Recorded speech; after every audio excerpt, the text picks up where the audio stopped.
ఏది అయినా ట్రై చెయ్యి ఆచి చికెన్ మసాలా. ఆచి చికెన్ మసాలా. బాలీవుడ్ స్క్రీన్ మీద సౌత్ డైరెక్టర్స్ కు డిమాండ్ బాగా పెరుగుతోంది. ఇప్పటికే కొంతమంది దక్షిణాది దర్శకులు బాలీవుడ్ లో ప్రూవ్ చేసుకున్నారు.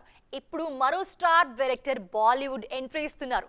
అది కూడా భాయిజాన్ సల్మాన్ ఖాన్ సినిమాతో. ముంబైలో ఘనంగా ప్రారంభమైన ఆ సినిమా ఫుల్ డీటెయిల్స్ చూద్దాం రండి. మాతృభూమి రిలీజ్ కు ముందే మరో మూవీని పట్టాలెక్కించేశారు Salman Khan. Tollywood star director Vamshi Paidipalli కెప్టెన్సీలో మూవీ స్టార్ట్ చేశారు భాయిజాన్. కమర్షియల్ సినిమాలు ఫ్యామిలీ ఎమోషన్స్ ను కూడా పర్ఫెక్ట్ గా చూపించడంలో వంశీ పైడిపల్లి స్పెషలిస్ట్. అందుకే టాప్ స్టార్స్ ఏరి కోరి మరి ఆయనతో సినిమాలు చేస్తుంటారు. తెలుగులో ప్రభాస్, మహేష్, నాగార్జున లాంటి హీరోలతో ఇంట్రెస్టింగ్ సినిమాలు చేసిన వంశీ పైడిపల్లి కాలీవుడ్ లోనూ తన మార్కు చూపించారు. తమిళ స్టార్ హీరో విజయ్ తో వారసుడు సినిమాను రూపొందించారు. విజయ్ వరుసగా మాస్ సినిమాలు చేస్తున్న టైంలో వారసుడు లాంటి ఫ్యామిలీ డ్రామాతో బిగ్ హిట్ ఇచ్చారు. ప్రెజెంట్ సల్మాన్ తో చేస్తున్న సినిమాను కూడా తన మార్క్ కమర్షియల్ ఎంటర్టైనర్ గానే ప్లాన్ చేశారు వంశీ.